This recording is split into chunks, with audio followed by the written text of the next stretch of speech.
Thank you for tuning in. This is the Shakaama live show with your host, Kevin Cardinale.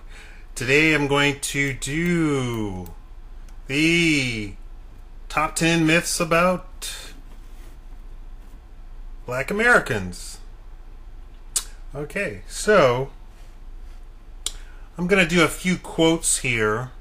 Let's see. Black America. If you haven't read the works of Chancellor Williams of George James, you may still be amongst the thinking blacks who realize that misinformation about the standing of Africans and Black America has been the order of the day for centuries. One of the most glaring problems facing African Americans is the media's love affair with Black America, especially black men.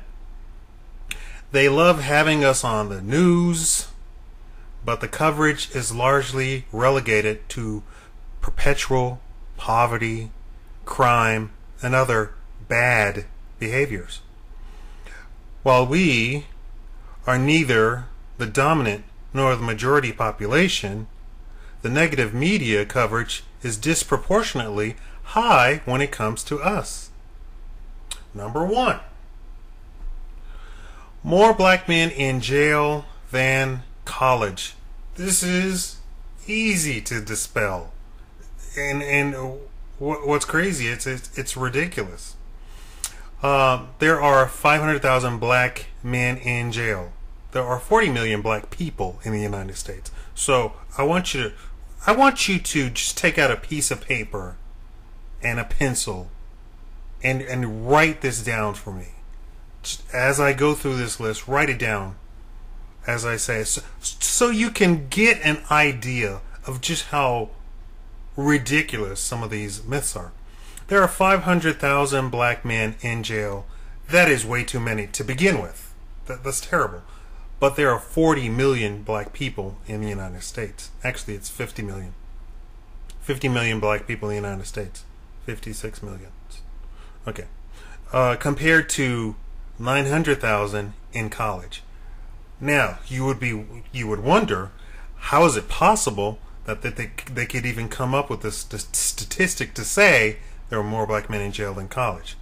Well, the news keeps quoting the Justice Policy Institute, a Washington-based Democrat think tank. I know everybody keeps hearing me talk about the Democrats, and they're always rushing to their defense. Oh no, the Democrats are for black people. You're an idiot. Anyway, number two, black men are lazy. It's a throwaway comment. It's a throwaway insult, but people keep repeating it and repeating it and repeating it. Number two, black men are lazy. 70% of black men work in the civilian workforce. This excludes government and military. 60% of black women work in the civilian workforce. That excludes government and the military. Now, my research has indicated that overall 85% of black people are middle class, right? And the data shows a staggering 4% of black people earn below the poverty line, i.e. are poor. Now, if you're keeping track, do the math. 4% of black people earn below the poverty line. That's the poverty line set by the government. And I believe the poverty line is somewhere around $22,000 a year. Now, do you know anybody who makes $22,000 a year? Could you possibly make $22,000 a year? And you think you're living fine? So, a lot of the data doesn't fit with reality. Even the data itself, it doesn't even fit with reality to base these myths on. Number 3, black people abuse the welfare system. This is so easily dispelled. How they did this was Reagan. I know he's a Republican and I say Democrat. I'm neither a Republican nor a Democrat, mind you. Reagan started making speeches about the welfare queen. I don't think he termed coined the phrase, but he used it a lot in his speeches. 40% of families on welfare, black families on welfare, have one child. So what's important about that? That would mean that close to a half of the people on welfare aren't abusing. When the term abuse, they're always talking about the woman who has 6 to 12 kids on welfare and she's just drawing in the checks. So if 40% only have one kid, that means there's a lot of black women out there who just happen to be on welfare, who just happen to, they don't have enough to support the child. Black welfare has decreased by 11% since the 1970s. And white welfare has always dominated, whites have always dominated the welfare system. Hands down. I mean, there's more white women on welfare, and I'm just talking about women. You can be a child, you can be a man, and get welfare, right? Keep this in mind. White women alone. There are more white women alone on welfare than there are black people in the United States. Now, if you want to go repeat something, go repeat that. They don't say that. Nobody ever repeats that one. Number 4.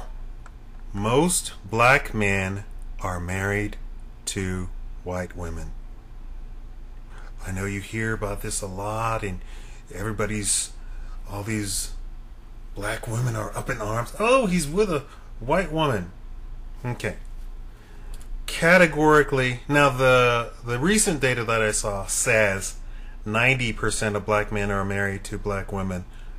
My data showed it was 95% of black men are married to black women. And this data said 95% of black women are married to black men. My data showed that it was 98%. But even so, either number is still blows the myth out the box. So let's stick with my data. My data says 92% of black men are married to black women. Period. 97% of black women are married to black men. Now, number 5. Affirmative action is for blacks. And that affirmative action gives black people, unqualified black people, jobs, high-paying jobs. Okay, so keep that in mind. The legislation was written to try and create an equal playing field. Now, affirmative action, and let me say this clearly, affirmative action only applies to government institutions. That is, the federal government, state and local government, anything government run, like education, police, firemen.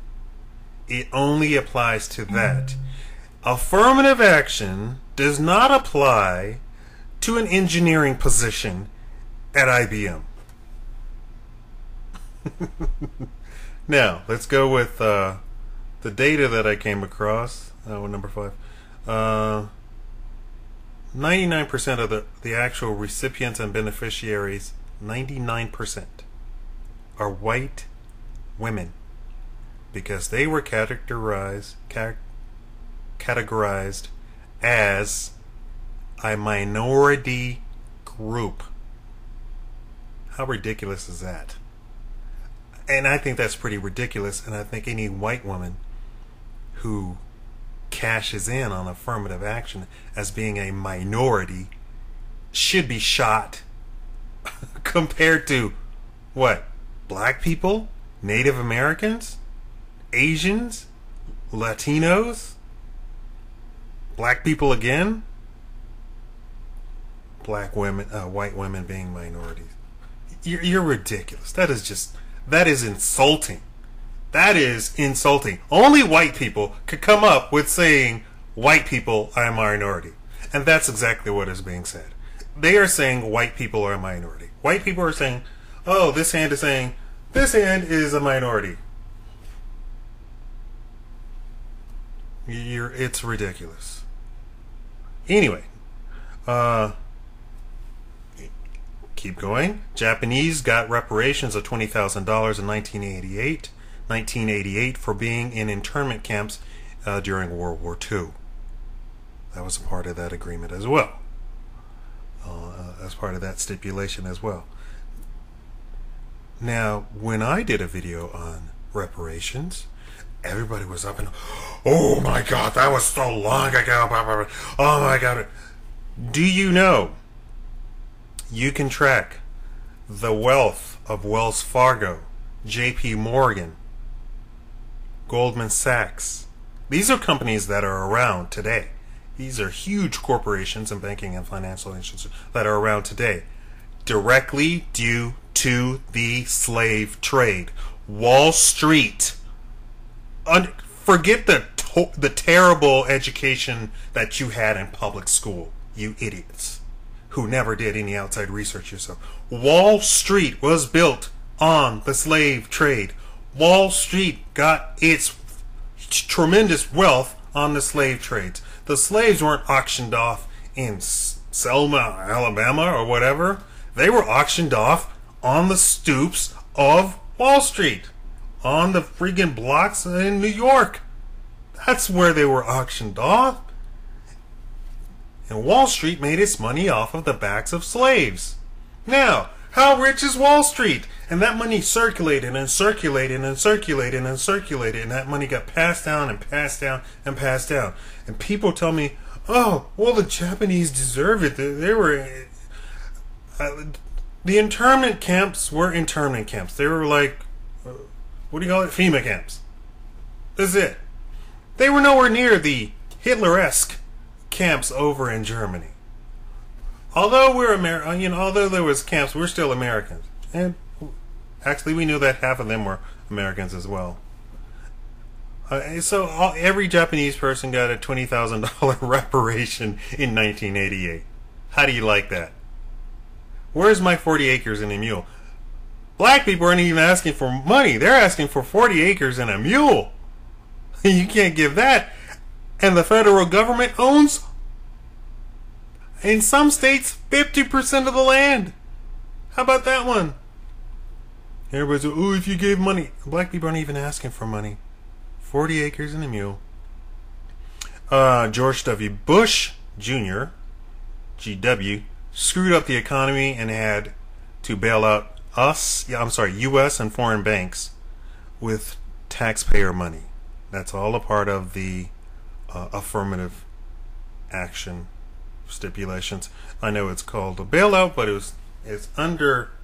came under the legislation of affirmative action. Now, number 6, poor blacks use drugs. Poor blacks deal drugs. Black drug arrests fell by 21.6% from 1999 to 2005, while the number of whites rose by 42%. That's drug arrests. That's something else you don't hear. Now, let's go over that population size again. The population size of blacks versus white, it's like a drop to an ocean. So a lot of the data where people say, let's go back to welfare. I looked at the data from the Census Bureau itself, right? The data says 20% of blacks are on food stamps versus 29% of whites are on food stamps. 29% of whites is more the entire population of blacks in the United States. But those numbers, they seem so close. 29% of, I'm sorry, it was 29% of 20% of black women. So it wasn't even all blacks. But you get the news reports and they'll say 20% of over a fifth of all food stamp recipients are black, and they only make up 13% of the population. They just lied. They lied to you, and you accept it. Well, let's move on. I'm just saying a lot of the data is reported and used to screw with you and to screw over black people, basically. Now, number 7, black on black crime. So many politicians, idiot black leaders. I'm sorry, they're all idiots to me. Jesse Jackson, Al Sharpton, Louis Farrakhan, Tavis Smiley, who is this? Dr. Lamont Hill. They all repeat this idiocy. Black on black crime.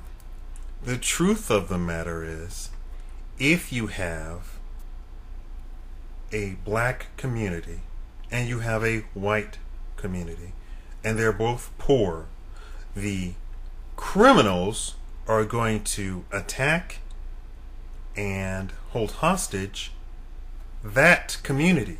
They're not going to hop into their Escalade and drive over to the Beverly Hills and start attacking white people. They're going to attack the people right there. So, here's the actual data. 85% of black crime. Now, listen to this.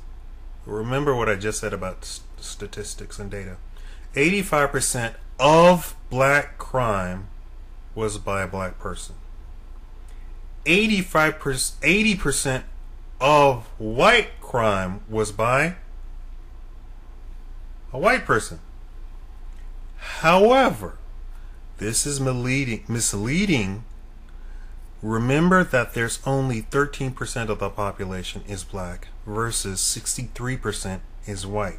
So the overwhelming majority of violent crime is committed by whites. Okay? It's so cut and dry, and it's criminal. No pun intended. Of how they try and manipulate data to make black people seem terrible.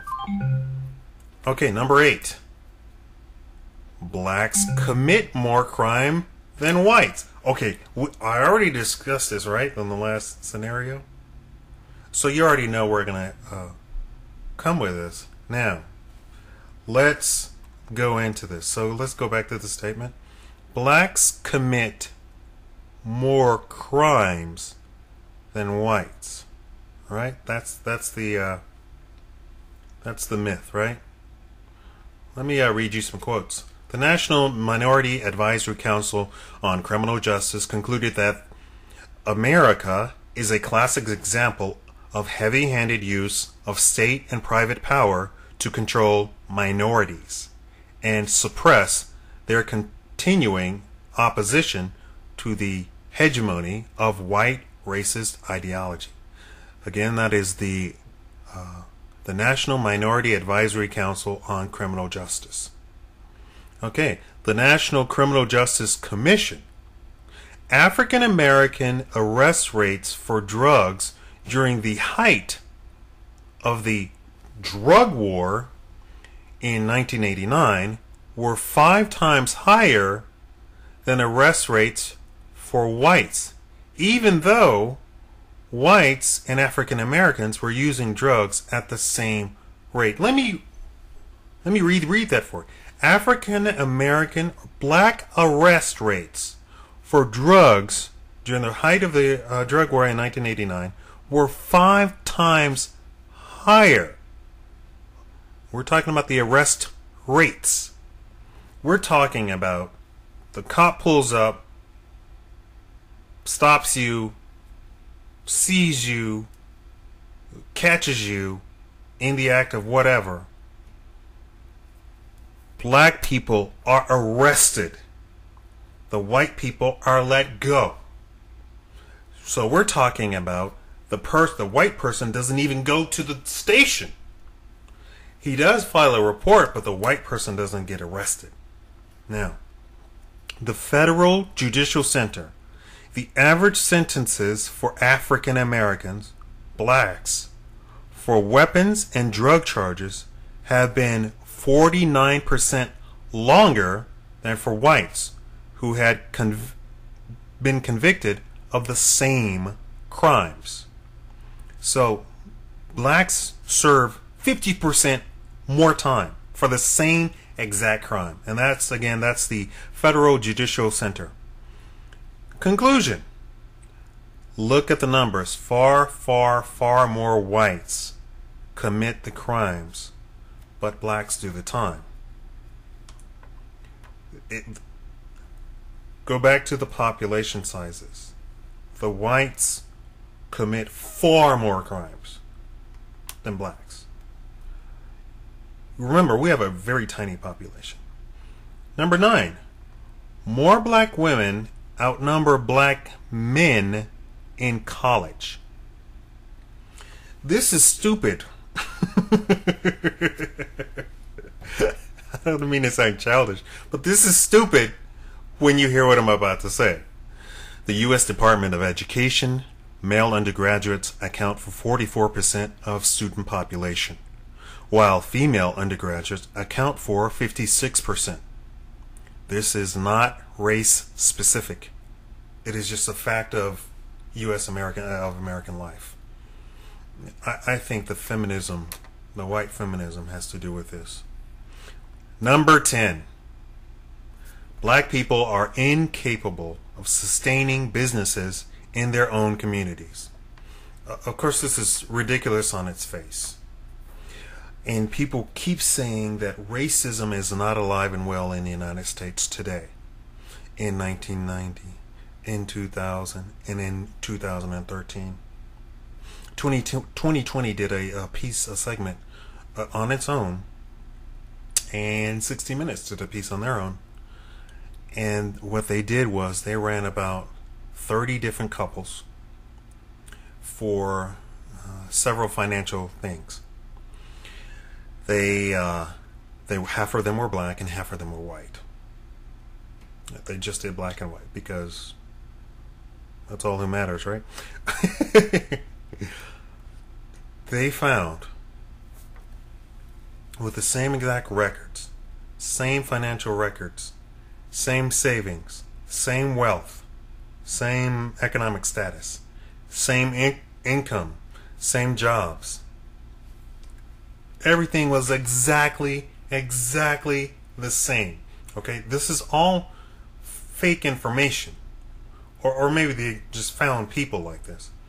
But all of the information was precisely the same down to the T. When they went to get a loan to buy a brownstone on the East Coast, which is called a house or a McMansion or a tiny mansion, the blacks were denied categorically. The same exact house, the whites were unanimously approved.